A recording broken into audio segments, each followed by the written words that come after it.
Welcome to the Chris and Cody Show. This show, we pull back the curtain on what it really takes to go from a thought to execution, especially in the business world. And I got a question for you. What is the cost of not having ambition or sitting on ideas, waiting for the right time?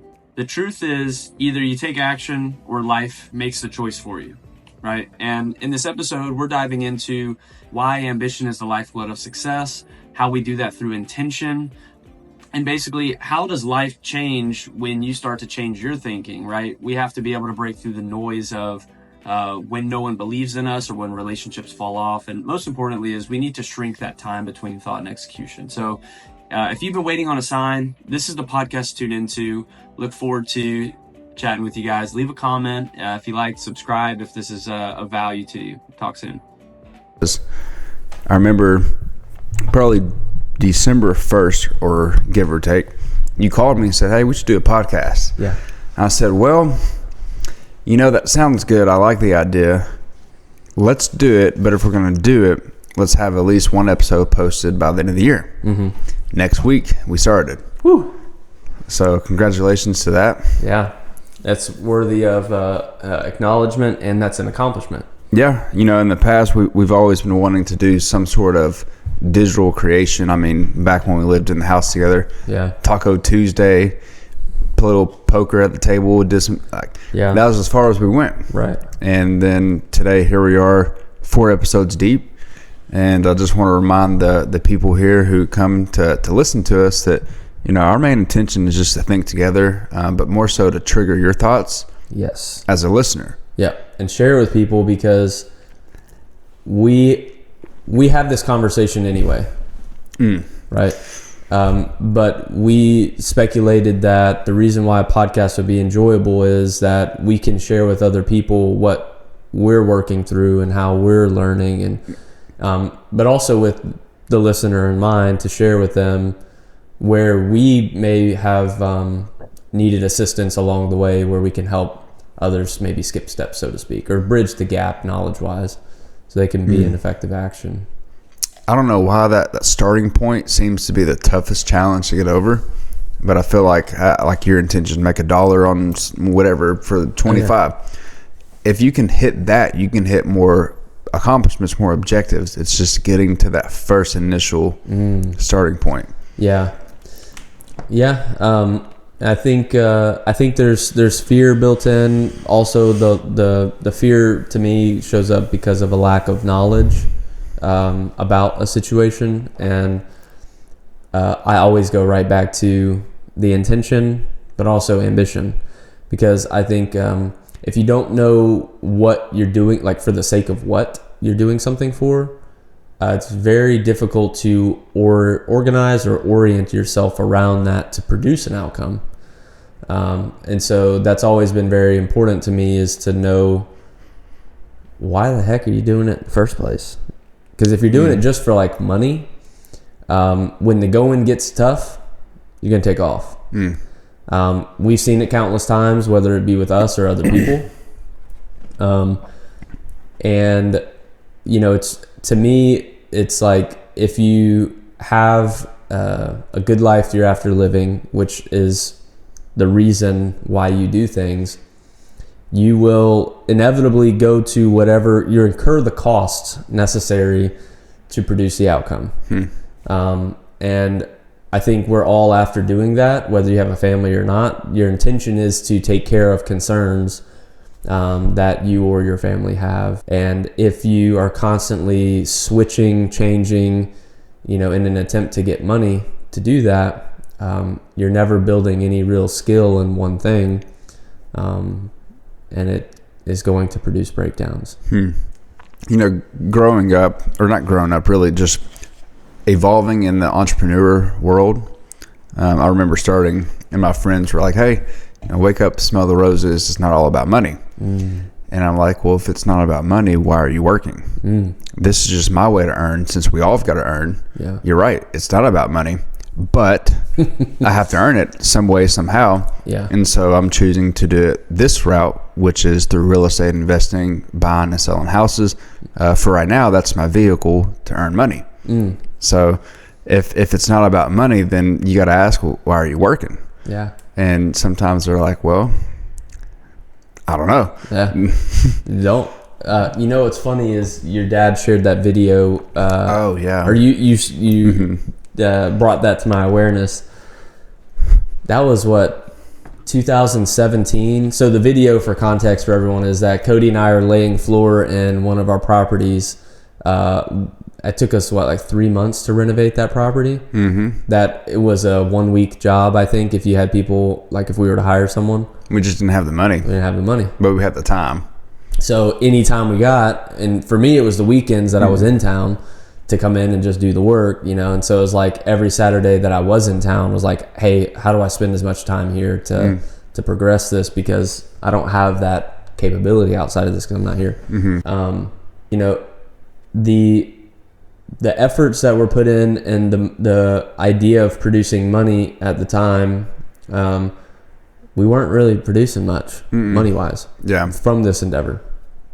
But we had a much larger vision of what was possible, knowing that we didn't really have the how, but we knew the outcome was to be in full-time real estate.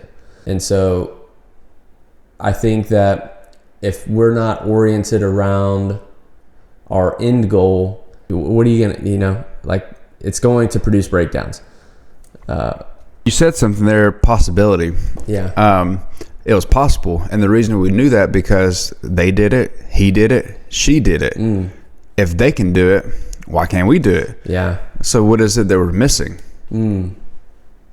Yeah. Well, what comes up for me is like, there was one deal, our first flip we ever did. I'd always heard like, oh, you can make like, you know, 50,000, 100,000 on a flip. And I was like, no way. That doesn't make sense. Doesn't comprehend to me when I'm earning a salary that's 50 grand for the whole year. And they're doing this in one deal. And I'm like, it's gotta be a scam. Until we stumble upon a flip, right? And that only happened because the guy who was inspecting the property said, hey, I think you guys should flip this one. We weren't even thinking about it. We were like, what are you talking about? Yeah, we were going to make our wholesale fee and get on out. And so flipping that property and then seeing that come to light, we're like, oh. Dang. Well, wait a minute. We didn't really do anything there. We just coordinated. Yeah. And that was the least amount of time and effort we spent out of like a lot of the deals, but we made an outsized return. That's pretty impressive. Yeah, but it takes somebody like to notice and pause to reflect to see what just happened. We just made $50K on a deal that I was making $30K in a full year working at Little Caesars in college and high school. Yeah, and so noticing that, like, okay, how do you string more of those deals together? But what we did in that was little, you know, we didn't know at the time, but we were building our inventory of capital structures. Yeah. Contractors, lenders. Yeah. And and it was a slow build. It wasn't like it all happened at one time. You know, we spent I remember on my lunch breaks when I was out of town, I would be calling like bankers and people in town saying like, hey, you know, this is what we're up to. We're ambitious guys. Like, would you want to take a risk on us? Like, you know, talk a little bit more about loan products from an investment standpoint. And there were a lot of people that said no. And there were some people that said, sure, like next time you're in town, let me know. And we met with a few of them, and that helped kickstart our journey with raising or getting money from the bank, until we learned, hey, there's external sources like hard money, private money, equity partners, this kind of thing, where we can be in now multiple strategies and different strategies. But we had to go through the learning curve to build up to that. And I think like now we hold a more comprehensive background of what's required. And so I think if someone's is just starting out, they don't know who do I need to coordinate with? What's the most effective way? And in our own ways, you know, we may also feel that in other areas of our lives. So it's like, although we may be expert in this area, there are other areas where we aren't. And, you know, I think it's important to recognize that we also need help too in many ways and areas. So while we may be expert here, we're new, and we're going through the same thing in other areas of our lives. Well, it goes back to what we started out with: time to execution. The time from the thought that comes in your mind to executing on that thought. Yeah. What I've noticed for us and myself is the longer that time gets in between, the more it goes away and disintegrates. Man. Yeah. One of the things that has happened for me recently, so I've been on a journey of developing my faith. And one of the really cool things about the development, or like what I've learned through developing my faith, is that time to action.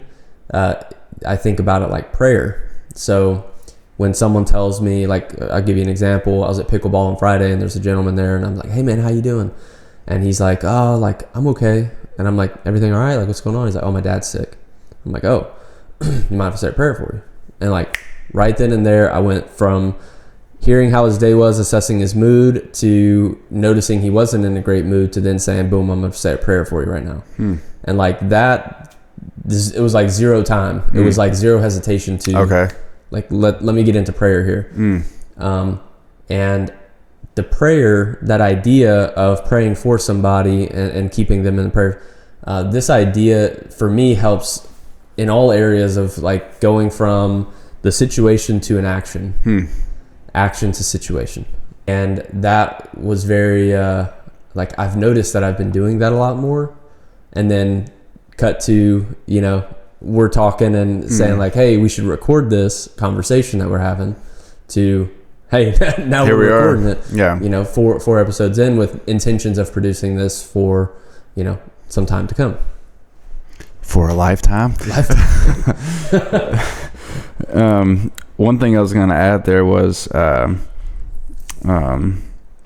last year, my firstborn, Stassi, she was born last year, yesterday. Yes. And happy birthday, Stassi. Yeah, thank you. What's meaningful about this story is she was supposed to be due a week earlier. And so I remember I had a Karen call on a Wednesday night, or not, Wednesday morning. And the thought came to me Tuesday night. I was like, wait a minute, let's put Christina in there, my wife, and get her some coaching so that she can free up whatever she's hanging on to and let go, so we can have the baby. And instead of you taking that session, which... Right. So instead of me taking the session, I substituted myself and put my wife in there. Wow. And with that, while that's meaningful, is the thought came to my mind, and as soon as the thought came in, boom, Texas Karen. Wow. Didn't think twice. Yeah. And so that's how I knew that this is the right thing to do. Lo and behold, what did we do the next night? Baby. We had a baby. and not only did we have a baby, I mean, man, Christina prepped herself to the extent to where she made it look really easy. And it's fortunate that we were able to go through and have labor in 2 hours. Some people were in there for 12, 24 hours. Yeah. Going through it. And so we were just very blessed to have such an easy, route to birth with no medication. Wow. And shout out Christina. Yeah, she crushed it. Wow. And a lot of it is her prep work that she did, but also the Karen work. Shout out to Karen. Shout outs going around. Yeah, that was something that came to my mind of thought to execution. Yeah, and worth sharing too. Christina's awesome. Karen's awesome. What is being highlighted here is the value that is associated with being decisive and not waiting. Jim Rohn has I used to listen to this guy all the time. He has this like way of saying that in his own way of when the emotion is present and that it's like, that's that gut feeling of, I need to make a decision here. If you don't, the emotion passes. So let's just say it's an ambitious emotion. You're in an ambitious mindset and situation, but you don't take action on that. It goes away. That opportunity is no longer available. You may try to revisit that, but you might not experience the same emotions or the same thinking that was present in that, like, in real time. So the time of thinking to action is so important, especially because if you're timing the market or if there's, different situations that you're in, being able to execute or at least put a plan of action together in the moment or whenever that is very valuable. And sometimes, and this is, I'm like working to be a little bit better at it, but sometimes I may be about to, like I have a commitment, let's say at 4 p.m. But at like 3:36, I'm in the zone. I'm feeling this, I'm working this thing. So for me to have the knowledge to say either, hey, I know how I have a practice now to revisit this, or I need to move this 4 p.m. commitment and move it to 4:30, or adjust somehow, some way, because that emotion that's being captured in that moment, the action is like the most important part. Or I could give it to someone else to execute on while I go to my 4 p.m. commitment. So you were saying earlier, before we went on air, about task orientation, and I was curious what you meant by that, because you and I are both in a philosophy, but we're also operators in our own companies that we buy, sell, and invest real estate. And so I'm curious what you're like referring to when you're bringing that subject up. Yeah, so with task orientation, it's all about, so I spoke about it a couple of podcasts ago about the Heideggerian versus Cartesian philosophy, which is part of the background, but to put it in a different way is when the computer came about in 1980, it opened up a space where you're now competing globally rather than locally. And why that's important around task orientation is working harder used to mean putting more hours in, and that used to be effective when you were working with like a single purpose tool.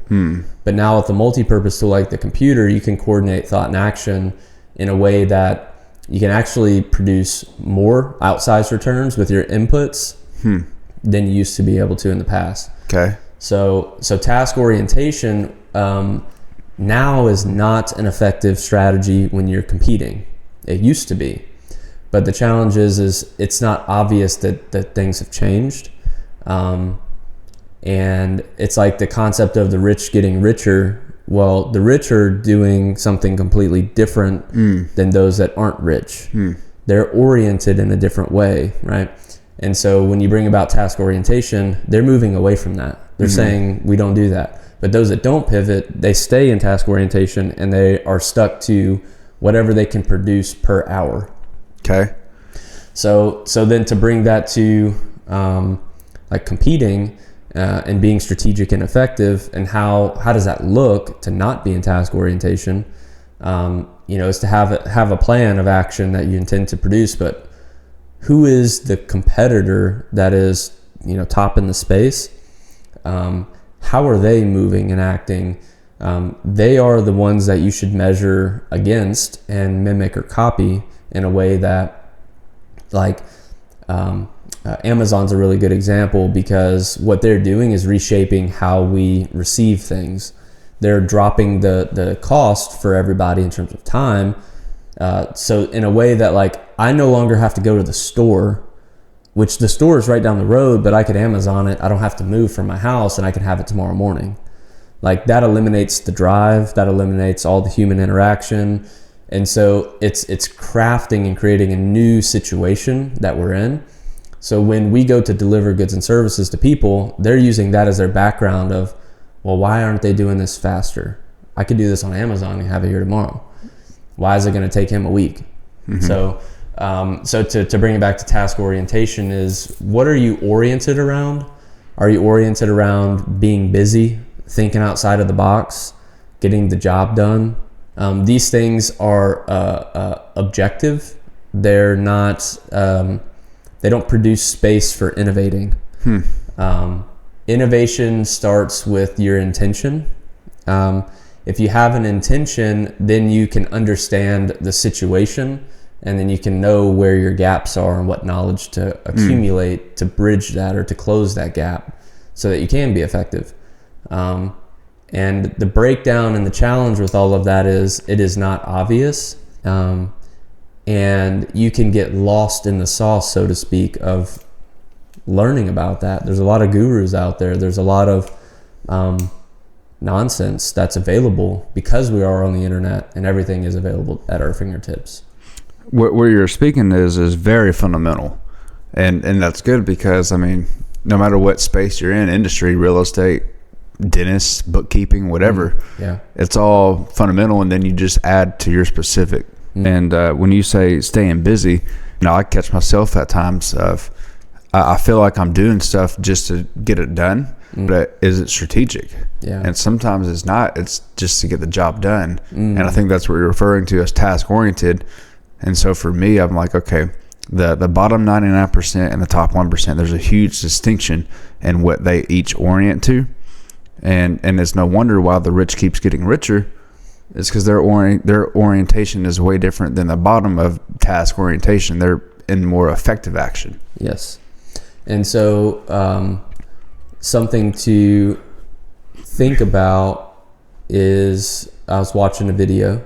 It was a philosophy video from Aji. And the idea, something that was new for me that I hadn't picked up before, and although we study this and whatnot, it was that everything you do is either an offer, a practice, a narrative, or a strategy. So when you are coordinating with people in a role to make and fulfill requests, it's to orient them around offers, practices, narratives, and strategies. And I noticed that in my own configuration in business, I don't do that. I don't say, this is the offer, these are the practices to execute that, this is the strategy we're in.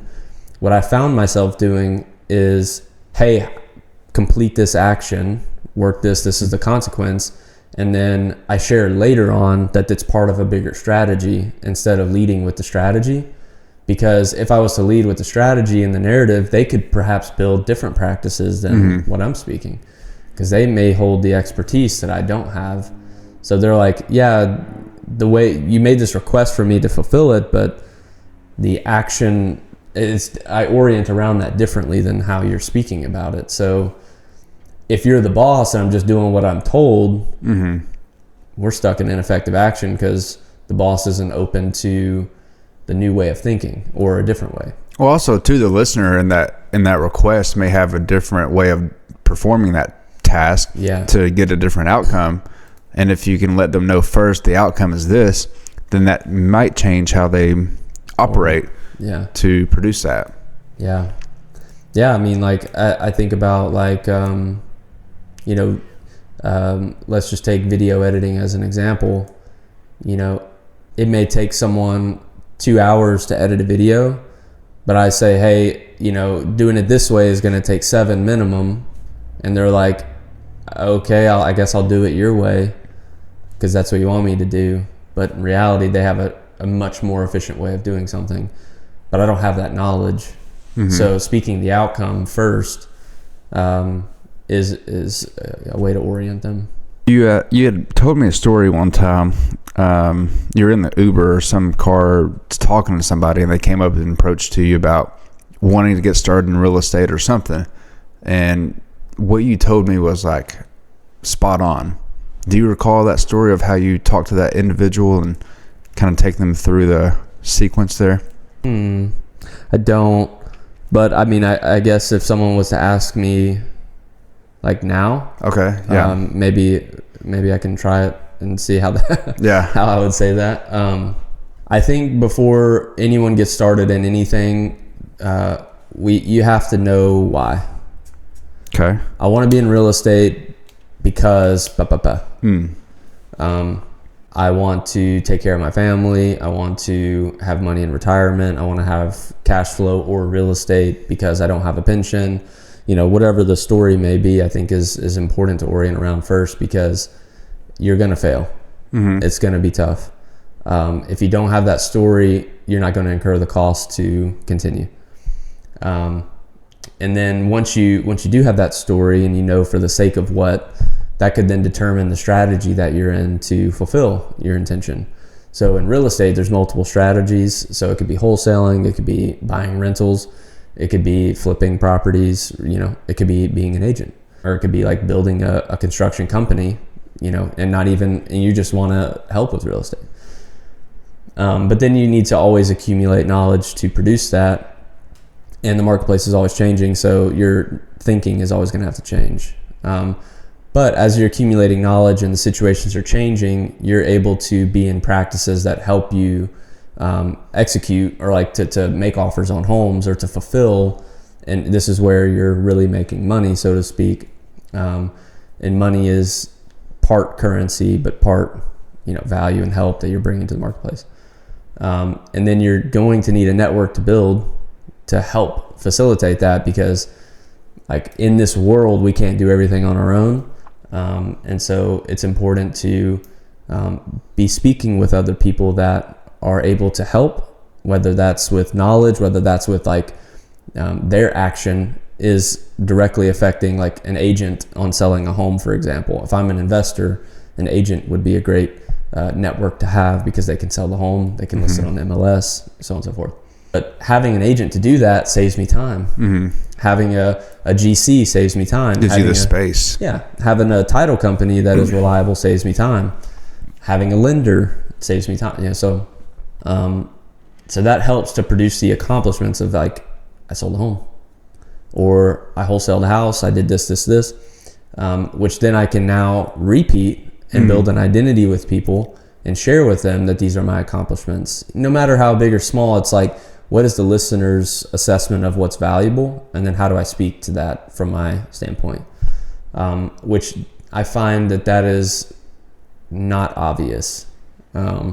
Like if you're in a job doing an interview with someone, speaking on your past accomplishments, it may be loosely relative to the job situation, but if you don't bring forth, like, I was on the baseball team, okay, maybe I was the captain of the team, that was a leadership role that I held. I didn't ever look at it as a leadership role. I thought I was just playing baseball, and I needed to bring the guys along because I wanted to win. But when I'm in a job interview and they say like, have you ever held a leadership role? And I don't hold that, it will just, not be used, and that could be very effective. So it depends on what the listener values. Good. And that way they can trust you, and ultimately when people can trust what you say, they value your opinion, you have authority because you have the accomplishments, you can lead them, and they'll say, hey, I want actually your help. Like, you're someone who I want to pay money to help me with whatever your offer is. And then you can use that to build a business. And then marketplace is always changing, so we have to be able to anticipate things, and then that will help modify your business mission along the way. All that started with the intention, the why. Yeah. Because once you know that, I guess it shapes how you move from there. Yeah. That's good. So, how was that? That was good. It wasn't the exact same that you told me with the other individual. Yeah. Share with me what was it that you remember from that story? Well, it was more of, it was around orienting to the ambition and intention, like you said, and because you needed to know what to like care and compete for, like what concerns to look out for. Yeah. And after that, it really, you spoke it well there. I don't recall quite what it was, but I know that it was triggering, perturbing. Yeah. It had me like, oh man, like that was like, get this guy a mic. Yeah. Okay. But no, I think that's the gist. Yeah. Is starting out to know your why, so that you know, because if you're looking to, I think conditions of satisfaction. How do you know you're going to have enough? Are you doing real estate because you have enough and you want fun projects to deal with, or are you doing it to create an investment vehicle for 40 plus years? Right. Yeah. Or earned income. Yeah. I remember we were in Costa Mesa a few months ago talking to Albert, King of New York. Yeah. Owned several buildings in there, and he said, Chris, you're not making enough offers. Yes. I brought up to Albert, my question to him was, our orientation is around doubling productivity, value, and income. Okay. And I said, I'm not there. So I need help. And I'm not exactly sure where. And the first thing he said is, you're not making enough offers.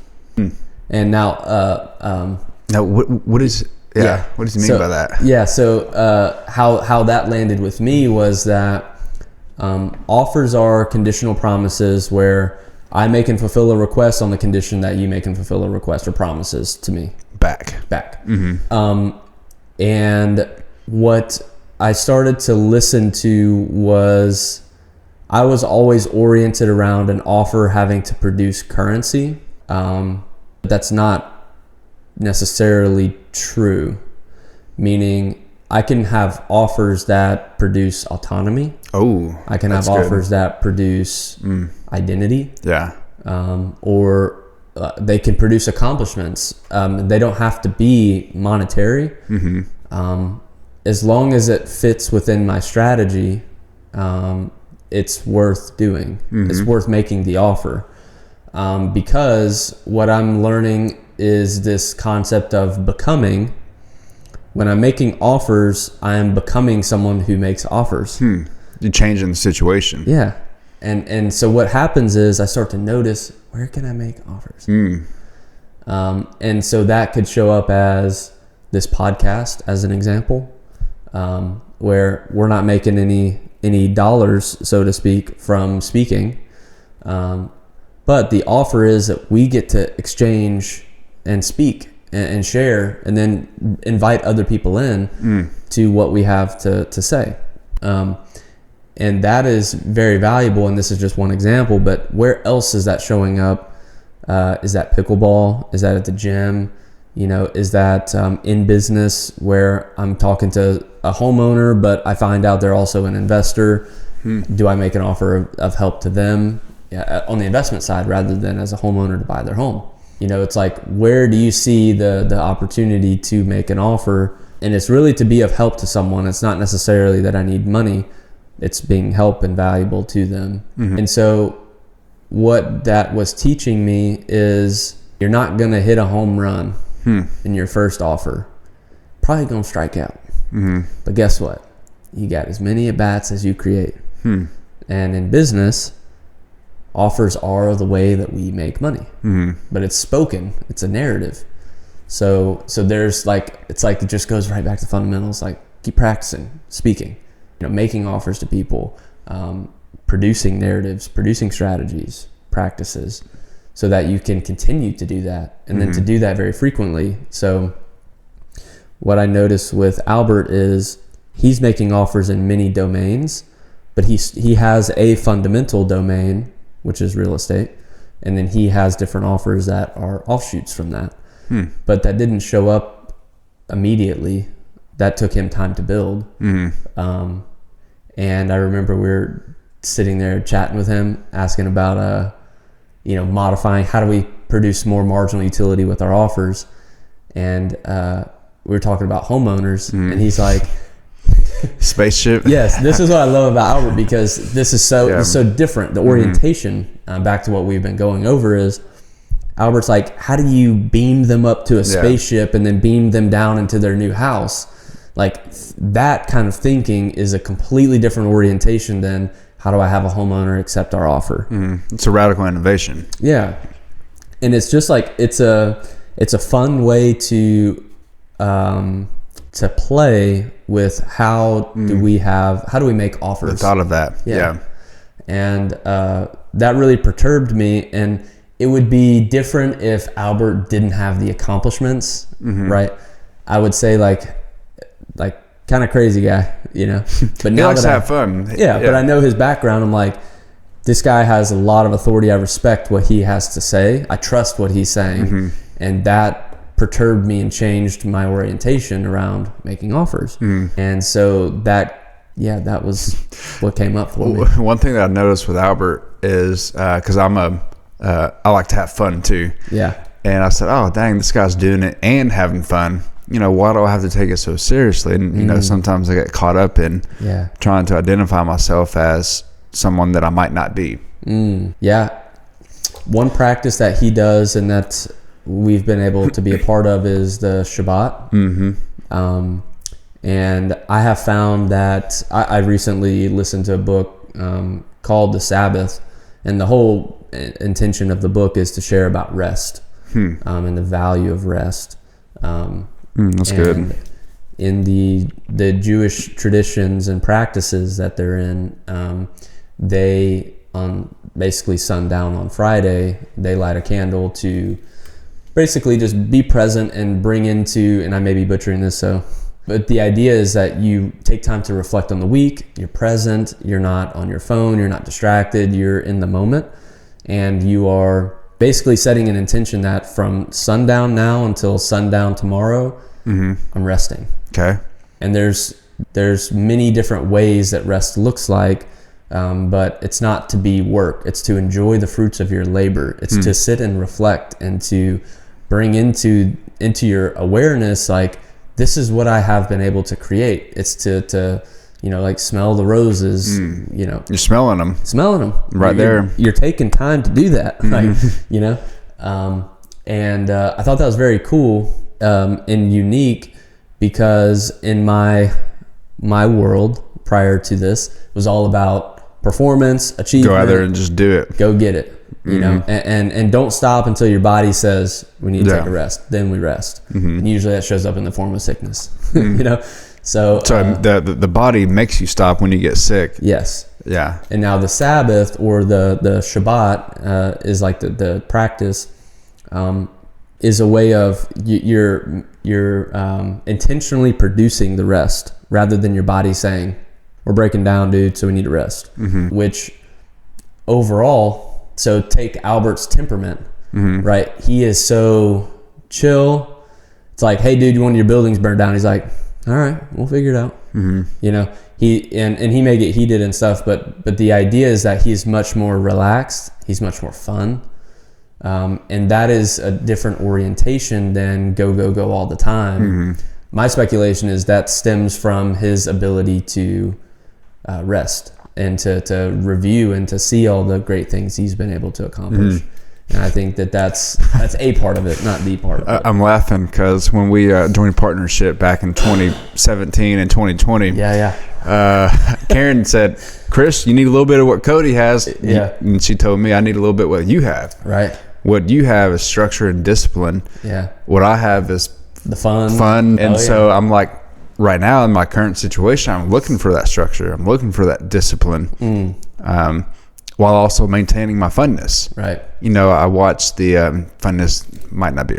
It's okay. Yeah. Don't come at me. We're not. We're not here to correct grammar or be. And so I watched the Last Dance with Michael Jordan. And I found who I was.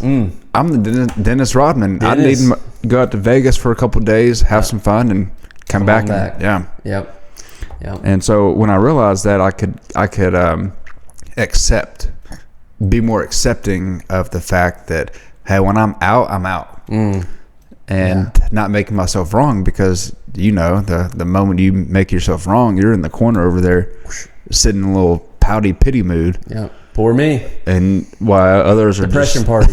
So that was good. I'm curious from that now with Albert, have you found a practice of what rest looks like to you? Yeah. My rest is pickleball. Okay. It's a different orientation. It's like this idea that I found a thing that I can be completely present with, but also in a way that it's not, it allows me downtime from the work that I do. Yeah. That's one. Prayer. So let me get this straight, since we're in a story of philosophy. Yeah. When I say rest and you say playing pickleball, that's not really resting. But in your story, it is. Yeah. Well, it depends on what we define resting as. Is resting like you're laying on the couch taking a nap, or is resting as you're giving your mind a break? Okay. For example. And it philosophically, it just is all your interpretation, how you live your life, So for me, prayer is a big one. Pickleball, which is just a different orientation to move away from work. And then I have been spending a lot more time with family. And I think that that's part of a rest also, is to enjoy their company. You know, in the past, I've had a different story about that. But I've really been working on how do I rest with them? Because, you know, I'm newly an uncle. Congrats, by the way. Thanks. Yeah, I'm sure that's a fun time for you. It's amazing. It's so much fun. I saw the picture the other day on Facebook. Oh, there's Big Chris with little babe. Yeah. She's and she's so bubbly and enjoyable, and it just like it brings a lot of and I'm sure you can relate. It brings a lot of like awareness to she's only going to be this size for now. She's growing and only getting older, and so I then put that same lens on my parents. You know, it's like my parents are only getting older. They ain't getting any younger. So how do I don't necessarily need to increase the volume of time that I'm around, but I need to increase the value. Quality of it. The quality. Yeah. So that comes through the conversations that we have, the narratives that were produced. And so I'm navigating that. And I think that that's very helpful because as part of my intentions to have a family is that, you know, I can't expect to be working all the time and then all of a sudden have a significant other. Like I have to produce the downtime to welcome that. I can't just show up and it already, you know, and she'd be like, yeah, I'll just be on the sidelines while you're working and while you're doing all these things and I'll just be here. It's like, no, she has concerns. She's a human and has to be given attention. And that doesn't mean that I need to spend 40 hours a week with her. Maybe it's 80, you know, maybe it's 32. Yeah. And I think different stages of life require different investments of time in the relationship. Anyway, so, but bottom line is that all comes down to intention, ambition. I'm not in these things, unintentionally. Okay. So it's by design. Yes. Yeah. I'm doing that because I do want to welcome space for a significant other, you know, and that is going to take time. It's not going to be like, hey, I just started resting and all of a sudden she shows up. It doesn't work like that. I have to be the person that I want to be with and then create space to welcome her in. We just covered quite a bit there, just in general on this episode. And what I want to remind everybody listening is our gift is to trigger your thinking, to think in a different way that you might haven't thought of. And so that's the power of language and us speaking, because what you and I are doing are also to help us too, with our storytelling, with our interpretations, and our actions. Yeah. So thank you for that. That was really good. The same as listening and being perturbed, also like writing or speaking is another way of developing your knowledge. So as we're speaking, I don't hold necessarily all of this information in my background. I know exactly what I'm going to say. I'm inventing as we're talking, which is helping develop my thinking, which is why strategically a podcast makes a lot of sense, because we can develop our thinking on ideas that we naturally, you know, talk about in the context of living a good life. We can develop our thinking, and so can you. As we're perturbing people, they can develop their own thinking for their good life and things like that. We're including them in our thoughts. Yeah. So my encouragement and perhaps action item, if you want to have a little homework, what came up for you from this episode, and then what would you want to share with someone else to develop your thinking? Like, hey, I was listening to this podcast that perturbed me to think about this, and I wanted to have that conversation with you. Oh, you might be at your next party or friend outing and say something. They're like, oh, that was good. Where'd you get that from? Boom. And then it's like, oh, wow. Okay. So, and that's like, noticing that is learning. That right there. Yeah. That's the essence of learning. And it's so difficult I remember when we were first learning Aji, it was like, how do I know when I've learned something? And it's when you hold a distinction of like, oh, I noticed something different than maybe I would have in the past. Oh, I just spoke a new story that I hadn't really thought about that before, but it came out in that moment. That was really cool and enjoyable. And actually, I just invented a new offer that I can make. You know, Let me organize around that. I was going to say, when you read a book twice or 3 times, the second and third time, usually what you'll find is you'll pick up something different or new. It's because you're in a different situation. Yeah. And that has happened time and time again. I'm like, man, what else is out there that I'm blind to? Dang. Yeah, that's good. Yeah. I think what's funny, this is the last thing we can wrap up here, is my sister sent me this article. This was some time ago. It was about siblings and how we could be so similar but also be so different. And I thought, as an exercise in the moment, this is my learning, I said, I'm going to ask her, what did she get from this article? Because in the article it's saying we grew up in the same situations, but we have different interpretations. And I'm like, we're reading the same article. You want to see we have the same interpretation? And boy, let me tell you, complete opposite. And she sends me her response, and I'm like, that was in this article? I got to go back and reread that because I didn't even notice that. Man. Here's my takeaways, which were nothing like hers.